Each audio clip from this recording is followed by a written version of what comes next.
The Bridge Street History Center isn't just a house of artifacts. It's a home for stories, each one illuminating a piece of our town's legacy. So join us today as we uncover yet another piece of Granbury's history. Good afternoon. I'm Roger Enlow with the Bridge Street History Center, and today is April 17th, 2025. I'm sitting here with the esteemed retired District Judge Walton. Don't overdo it now, Roger. Judge Walton, welcome. Thank you. Thank you, Roy. Thank you for joining us. It's my pleasure. Thank you. Now, when you came to Granbury, that was in 1974, is that? That's right, yeah. Said March of 1974. Okay, what brought you to Granbury? That's a good question, because I didn't know where Granbury, Texas was, I grew up in East Texas, so I didn't really venture out just this far west ever.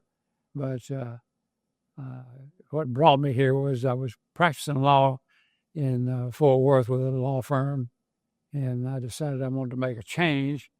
And I had a lawyer friend over there who said, well, we've got an office in Granbury, and I would like to put another lawyer there. That it was a small firm of about 4 or 5 lawyers, and 2 of them were in Fort Worth, and the other 2 were down here in Granbury. And I said, well, you know what? I don't know where Granbury, Texas is, but I'm willing to go check it out because I really wanted to make a change from the city practice of law and into the community area like this, because I had grown up in that kind of a environment and enjoyed the small town life. So I thought, well, I think I might be able to do that. So Patsy and my wife Patsy and I drove down here in March of 1974, and 2-lane highway out there, 357, drove down here, and on a Sunday afternoon came over here to the square, and Mary Lou was out there ringing her bell,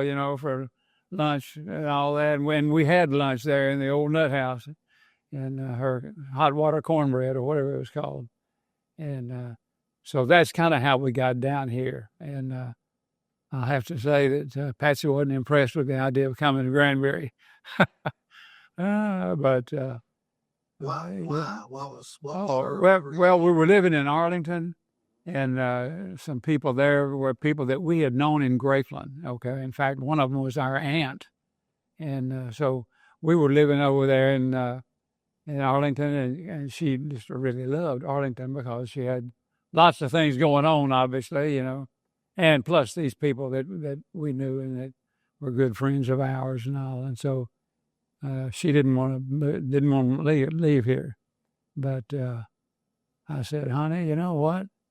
This is a small town. It looks real bad right now, but I think there's there's some potential here. I said, and you know why? Because that large body of water right over there, right off the street, and I think that's going to draw people down here, based upon which you could develop a law practice, and and be able to do that in a relatively small town environment. Of course, it's no longer a small town environment.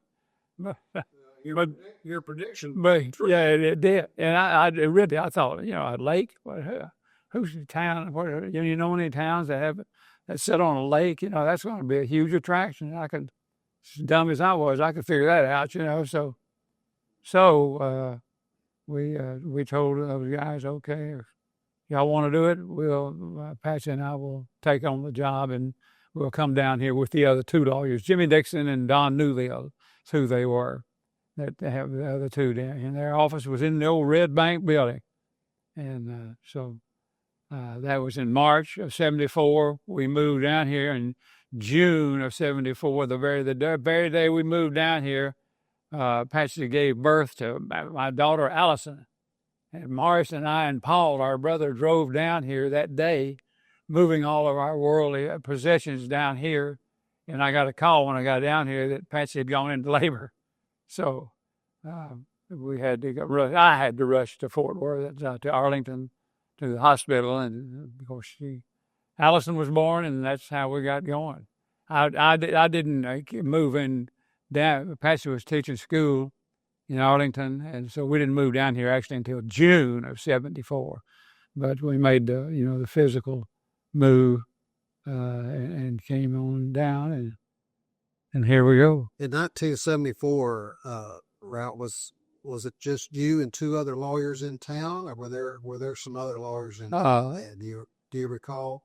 Yes, I do recall that there was one who was Kelton Connor. You probably know Kelton. He was the county attorney here a long time. He was here with a law firm whose principal lawyer was out in Amarillo, I believe it was, and he worked with them.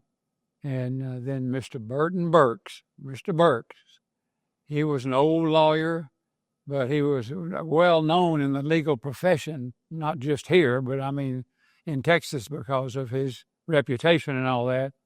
And Burton Burks, the Burks family, I think probably there's still some of them living here. But Mr. Burks he filled in as the county attorney. Okay. And he probably was 80 years old. I don't know, but he was old, but he was a sharp dude, notwithstanding. And so anyway, that's how we got going in the legal profession. And those were the lawyers that were here. So you can see, I'm talking about what, five of us? And today, I don't know, good grief, there's at least 50 of them, so yeah, but that was not the case then. What was work like back then, Ralph, for you? What was your typical day, typical week like? Oh, I would, of course, we rented a house right off the square, okay? It was within walking distance. So every morning I just walked to the office, to the old Red Bank building, and had a little office in there with Dixon and Don Newville, and that's where my office was. And daily you just would, I would make a lot of efforts to build a practice, quite frankly. Joining any club I could join, and going wherever there was action going on. I was going to the Optimist Club and just any organization like that. Of course, the various organizations here that were in the business of promoting Granbury. That was what was unique about Granbury. Is that there were some people coming to town who were really wanting to push Granbury, and that's something that we need to remember, that there were some people who weren't natives, but they knew that Granbury had some potential, and they got in there and started working on promoting it, and that, of course, you see what it has turned into. But that's how I got going, just in the community itself, just joining organizations, Chamber of Commerce, various organizations to generate business. And so my practice was primarily in kind of a trial area. I didn't do a lot of paperwork kind of thing. I handled criminal cases and civil cases and some domestic relation cases. And that's where I started to build my practice. And I was with them for a couple of years, I guess it was, something like that. And then I came to the resolution in my own mind that if I was going to really get ahead in this business, in this environment, I was going to have to go into practice on my own, okay? Because it just economically, that's the position that I needed to take in order to generate income, to raise a family and all. And so that's how I got going with the law practice. And again, principally for me in the trial area. So I'd talk to clients every day, practically. And then because of my involvement in the community, I started to generate a practice. And so that's what happened. I ultimately left Mr. Dixon and Newville and made that move. And it was a good move for me to make. And then Morris came in with me about a year or so after that. Your brother? Yeah, my brother Morris. He was a lawyer. And he and I had talked about going into practice of law together when we were younger, before we were even lawyers. and but we were both going to law school. I went first, and then him, and we decided that we wanted to practice law together if we could. And as it turned out, we could. I bet that was a good feeling, wasn't it, around to have your brother? Yeah. Oh, yeah. So it was great. Yeah. You didn't really know for sure that this would work or not in a small environment like this too. But man, it worked out to a charm. And we had started. I think Morris came here somewhere around 1980 or so, somewhere around there, and joined up with me, and we got after it, and worked hard, and it paid off. Now, of course, we talk about how Granbury has changed over the years, the last 50 years or so since you got here. And of course, when you first came, the trials, the cases were all in the old county courthouse, and you got quite a few interesting stories about the courtroom, which was on the second floor of the courthouse, and it was not exactly the way it is today. So you share some stories of it, or let's go back to the first time you walked in and saw that courtroom. Yeah, I was a young lawyer, not that many years out of law school, really, probably only a couple of, and had been practicing in Fort Worth, and of course in Fort Worth, they had very nice facilities there for the courthouse and the courts facility, and the old courthouse itself was beautiful, and just very great facilities there. And when I came down here to Granbury, and after I'd signed on with Jimmy Dixon and all that, and of course the very first time that I went to the courthouse itself, I remember thinking after I went up to the second floor. Now, the first floor, they apparently done some work down there. I don't know. Judge Meyer's office was down there, so that might have been the reason. And they fixed his office up, but I don't know about that. But when I went up to the second floor, that was deplorable. Where the district court. That's where the district court was conducted, right, in the second floor in that large old courtroom, and it was from wall to wall, and but it was in totally dilapidated, rundown condition. The commissioners had obviously didn't give a lot of respect to the district court and the activity there, and it, of course, Granbury wasn't that busy, I guess you might say, in the district court realm, but nonetheless, it was just in a rundown condition. The ceiling tiles were missing. That is a kind of a drop ceiling tiles, and there was a lot of those were missing. Pigeons would fly down into the courtroom. All right. They would fly down into the courtroom from the bell tower because they roosted up in that bell tower, and they would fly down in those open spaces there. When trials were going on? Oh, yeah. Well, they were empty trial spaces there, and there was nothing they could do but just fly down there anytime they wanted to. And my goodness, I remember seeing that and thinking, "Are you kidding me? This is a Texas courtroom." I just was stunned about that. But yeah, and then I can remember, out of town lawyers come in here and look at this and see this, and I can remember people asking me, "What in the world are you doing here, boy? You're a young lawyer. You gotta." What was your response when they would ask you that? I just said, I understand where you're coming from, but I have the feeling that this place is going to work, and that I'll be able to make a living at it, and it's the place that I want to be.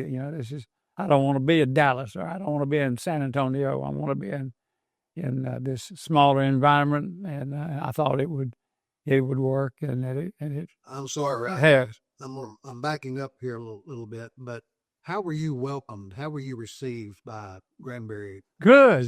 Yeah, yeah, good. Very good. I mean, I was, people, mentioned earlier Jimmy Dixon, he took me around the square, and, met all these people on the square, and they were all very, very nice. And Peg Williams, do you remember Peg Williams? Had the dry goods store over there and he was a character deluxe. And I remember he was driving onto the square one day, and I was walking up from my office to the courthouse, and he drove up there and just screamed out, "Hey, John Boy!" Oh, you remember John Boy Walton on the TV? Well, I was John Boy to him. I was, of course, an aspiring young lawyer, but he hollered. If you were on the street there, of course, there weren't that many people on the street, but anyway, people like that, and just Mr. Luton over here at the bank, he was a good guy, and John Henry and all the other guys that were working over there, and just all the people on the square that had many of them had just moved here in recent times. They were newcomers too. And they had just come to Granbury in recent time, but well received by all the people that I encountered. And that was about the route when the restoration of the square, the buildings on the square began somewhere. Yeah, oh yes, that's right. Yeah, it sure did. That's about the time that the restoration efforts got underway, and I remember, the old Opera House here. That's one of the great attractions that we have here in Hood County now. And the old Opera House was a shell too. I mean, it was just dilapidated, run down, but all these folks were getting it together and getting money together to restore the Opera House, and that's what they started doing. And I remember when we got here, Patsy, of course, we didn't know anybody here at all. We didn't know us. And she didn't either. And she wasn't real happy here because of the fact that, here we were, she got a baby, and she wasn't just real happy. So she helped out in the remodeling and removal and improvement and all that of the old Opera House. And I mean, she would go over there every day and work, because there were a lot of people were giving a hand there to getting the old Opera House restored. And so she spent that first year or so doing that, and that gave her things to do, and so yeah.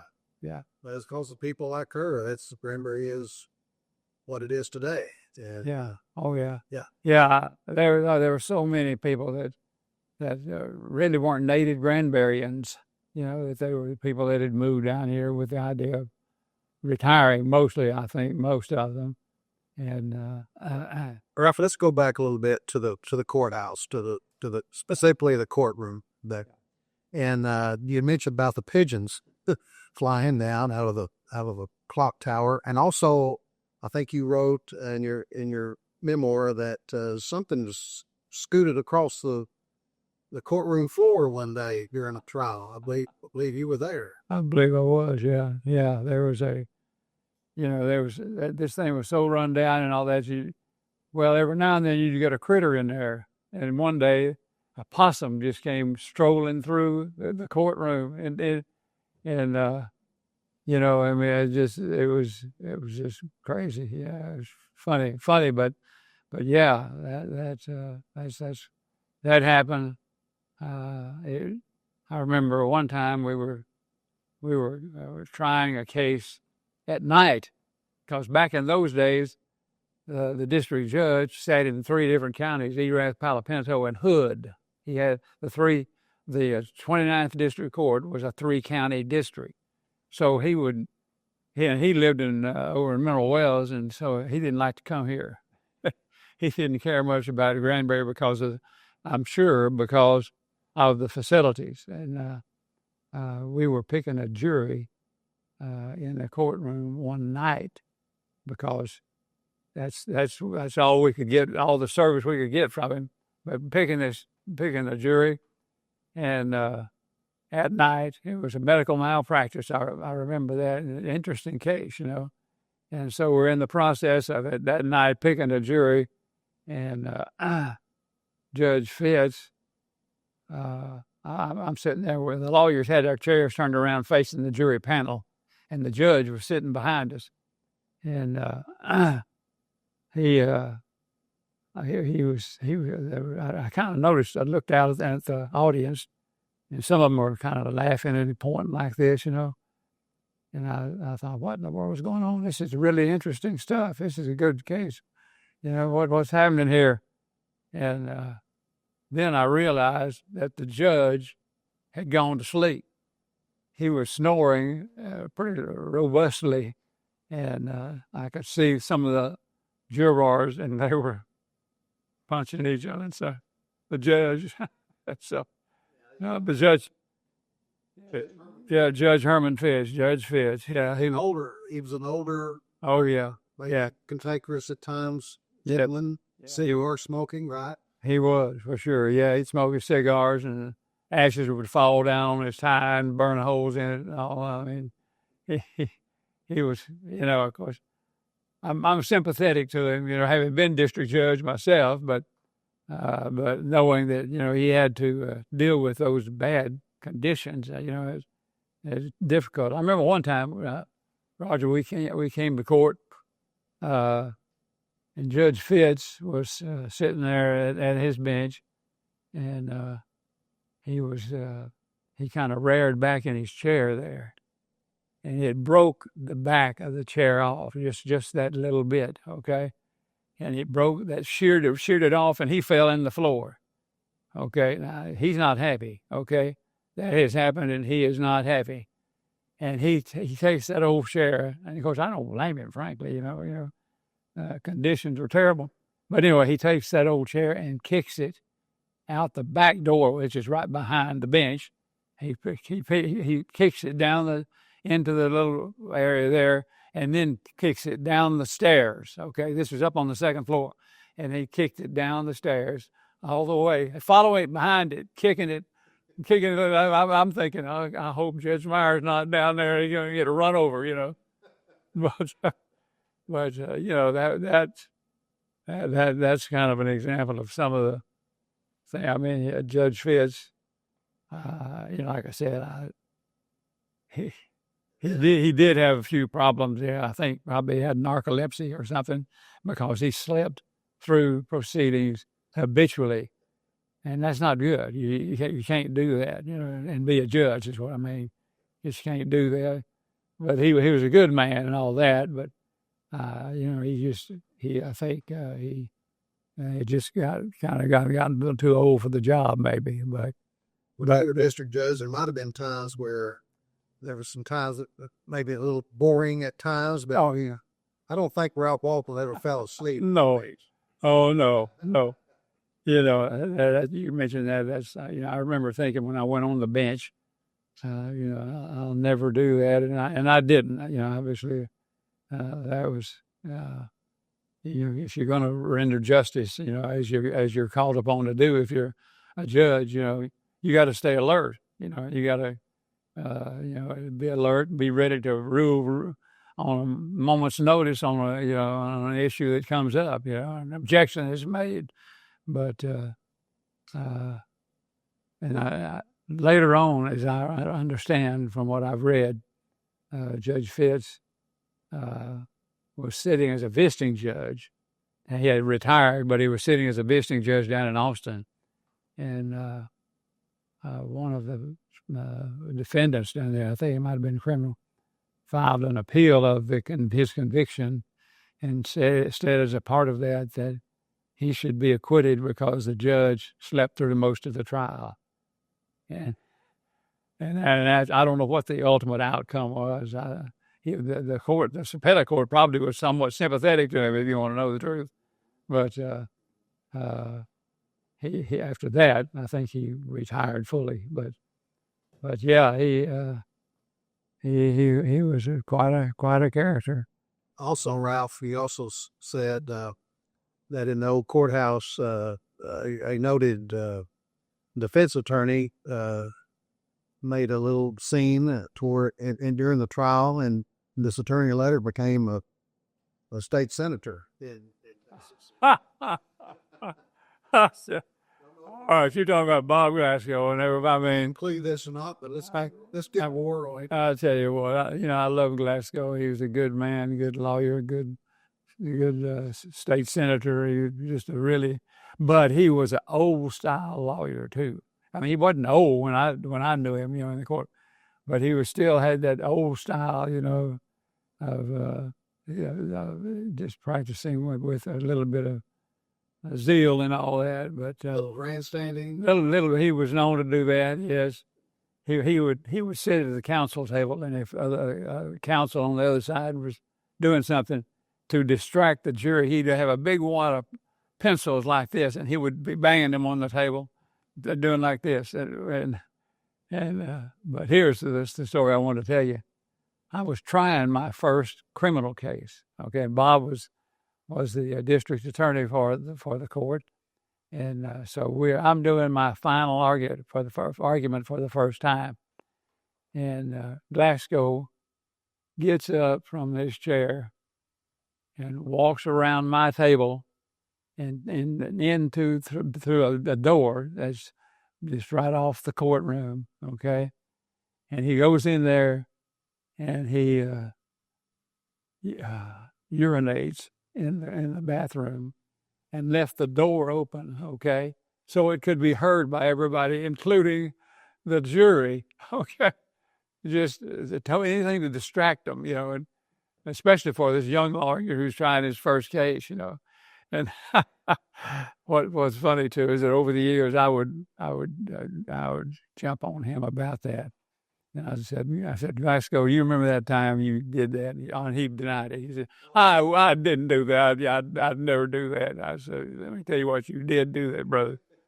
But he was an excellent lawyer and a good politician and a good state senator and all that. But he was also, man, he'd do whatever he could to advance his case, as long as it was good and legal. In that courtroom, of course, there was no air conditioning or heating. That's right. Yeah. And then the spot, exactly. It would be just sweltering hot. Yeah. In the wintertime, you have to wear. Yeah, exactly. Yeah, that was that was not good. That was not good. And I don't know why the commissioner's court let it get like that, but yeah, that's exactly what it would be. I remember, when I was that first year or two that I was there during the summertime, man, you'd be in the sleeves, the shirt sleeves, no coat, just a tie and shirt sleeves. And in the wintertime, you'd be wearing a top coat, to warm yourself up. But it was. Now, didn't Judge Fitz bring a thermometer one time? And oh, yes, he did. Yeah, he certainly did. Yeah, well, he came in the courtroom one day, running a little bit late, and he had a thermometer in his hand. He slapped it down on the desk. He said, I'm leaving here when it hits 12 o'clock noon or 100 degrees. Whichever comes first. Yeah, whichever comes first. I'm leaving here. And, that, again, I guess I understand why he would say that, but, he was not impressed with Hood County. And I can understand that, frankly, under all the circumstances of, trying to conduct the court in that kind of environment, pretty difficult. Now, later on, the county commissioners did build a new courthouse or district courtroom. Got right. And other court facilities. And that was about the same time that you became and ran for district judge, I guess, and was elected. And Ralph, you became known as kind of a no nonsense kind of judge. You didn't take much off of anybody. It was kind of, you're a little strict in your courtroom. You might want to talk about that a little bit. Your philosophy behind that. Right.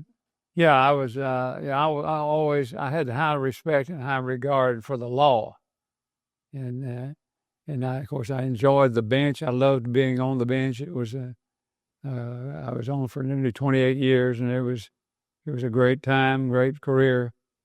But yeah, because of that, and I felt that the people who were going to be in there, the lawyers and their clients and witnesses or whatever, they should have the same kind of regard for the courtroom. And if they didn't, then I could be real stern with them. I even held a lawyer in contempt one time, and that's the only time I can remember holding a lawyer in contempt. But this one was out of line, and I'd called him down once and told him and warned him, that if he continued with that particular line of questioning, which I didn't approve, then I was going to hold him in contempt. And he did. He right after that, he made another comment, and I called him up to the bench and told him, "All right, you're in contempt of court. I'm fining you $500." And but did he stop it? Oh yeah. That got his attention, and I expect the lawyers to respect the law, and to be prepared, and to do conduct themselves in an orderly fashion, and one that's promotes the law. And so I was always pretty stern, because that's a very important environment that you're in, and lots of people's lives on the line, and you have to, in my opinion, conduct it in a way to ensure that justice is done, that justice gets done, and the right things are done by the lawyers, and that's what I always insisted on. I always got along with the lawyers and all that, but when we walk in that courtroom, it's very serious business. And Ralph, there was an incident that happened one time in your courtroom that gave you the title of Law West of the Brazos. You might want. That's right. Law West of the Brazos, yeah. Well, was this guy I had sentenced him in a case. It was a criminal case, and he was in the courtroom, and it was a plea bargain. So we were just taking his case as a plea bargain, and he. As I pronounced the sentence, I said, "Now, do you have anything you want to say to the court before I pronounce sentence upon you?" And I always did that, and you just do that as a matter of courtesy to the defendant, let them say whatever they want to say, And then he said, I told him that he could, anything he wanted to say, I'd hear it. At that point, though, I had pronounced the sentence. He vaulted over the railing, that serves outside the bar area where the bar is, the railing that sits around there. And he vaulted but he was a young man. He was like 20 or something like that. And he had shackles on his ankles, on his wrists, and around his waist, And this guy vaulted over that railing, and and of course, my gosh, I'm thinking, what in the world? My bailiff is an old man, and a great guy, but this guy, he couldn't take on this young man that was 20 years old. And I don't know if I've mentioned this, but I always had a 357 at the bench, because this is a bad world we're living in. Lots of bad things have happened over the years, and I always kept a 357 Magnum at my bench and a little gun box. I had a little gun box there. It had a key in it, and all I had to do was just pop it like that, and it would propel the gun out. And I got my gun out and put it on the bench there. I didn't wave it around or anything like that, but I did have it available if it was necessary. Fortunately, there were a couple of other lawmen in that area of the courthouse up there on that second floor, and they came running in there. They had heard that this had happened, and so they came in there, and they took control of the guy. But he had thrown Clem to the ground, and I'm thinking, good night, he's going to kill him or something, And so fortunately, we had a couple of lawyers and officers that were there to help out and get the guy off of him. And he got up. I remember this too. He got up, and that guy, there's an apron that goes around the bench area, okay? And as he's walking by that, he slammed his head down on that apron. I mean, just slammed it. It cracked. I mean, I thought, man, he's cracked his head. But he slammed it. But anyway. It's a miracle, Yeah, I guess. yeah. They didn't get Clem's gun. Yeah, that was the concern. That's the reason I had my gun, frankly, because, he could have been getting Clem's weapon. So, fortunately, that didn't happen, and he was taken into custody. And that was quite an event, no doubt. But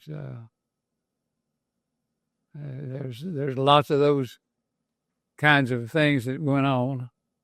There was also a case, Ralph, where a defendant asked what a gram of methamphetamine looks like. Yeah. She explained it herself. It was a criminal case, and we were picking a jury in the case, and the assistant DA was conducting her voir dire, and she said, "Anybody out here know what a gram of cocaine looks like, or meth?" I think it may have been meth. And of course, a few hands went up, and so did the defendants. The defendant raised her hand. She knows what one looked like. And the DA just said, "Well, does anybody besides the defendant know what a gram of cocaine looks like?" And she was something else. He was something else. But I called his lawyer up to the bench too, at that point, and I said, "Man, you know what? You better get control of your client because he is killing himself." I said, "He's convicting himself, on his back because she speaking out like that and be heard by." There was a woman sitting on the front row of the gallery of the panel, and she said, "Judge, can I come up? Can I come up here and say something? Is there anything about it? Okay. Can I talk to you?" And I said, of course, things were getting out of hand by that time. So I said, "Yeah, come on up here." And she said, "Judge, I can't be fair. She just admitted that she was guilty." And I said, "All right, I'm going to dismiss you, but don't leave the courtroom. You just go back over there and sit down because I don't want this to cause a stampede, of people not wanting to serve because they had already made their minds up." And that's what I was telling her lawyer. These people are going to already be tainted by that. So, but anyway, they got the jury picked, and interestingly enough, we tried that case, and a couple of weeks later, and they were putting on this case, and it turns out that they had had a police dog to check the odors and all that around, and she was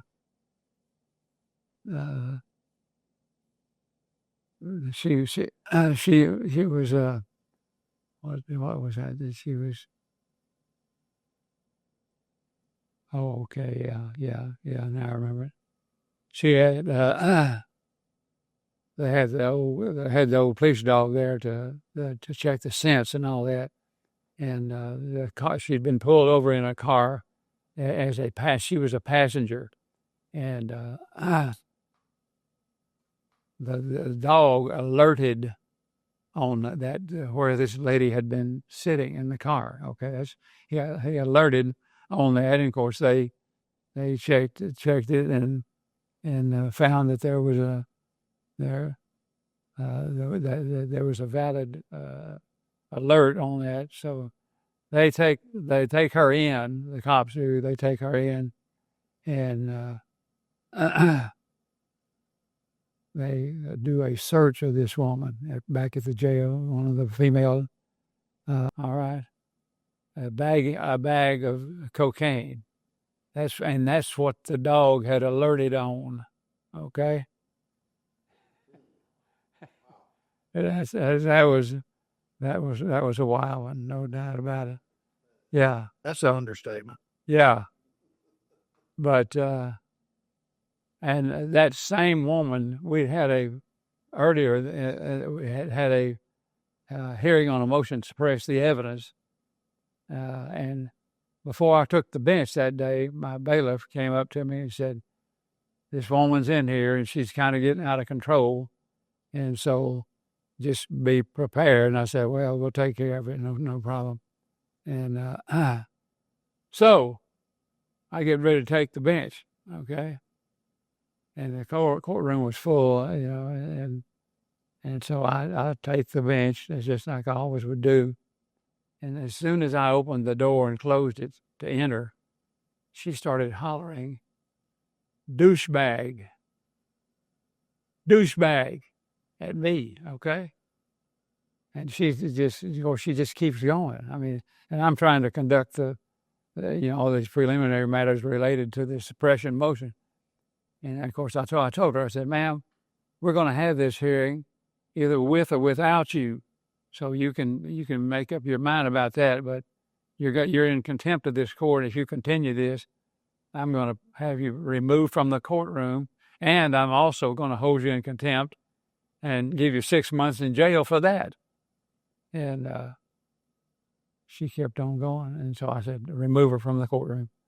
And interestingly enough, that next week when that trial was conducted, she was found guilty and given 15 years in the penitentiary, and I stacked that 6 months for contempt on top of that 15-year sentence she got.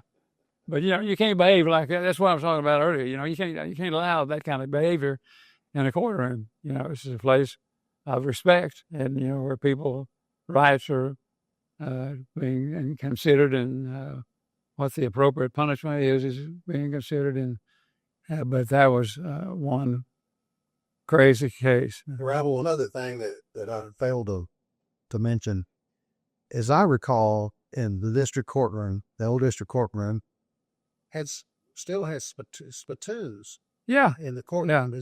Is that the way you remember it? Yes. Yeah.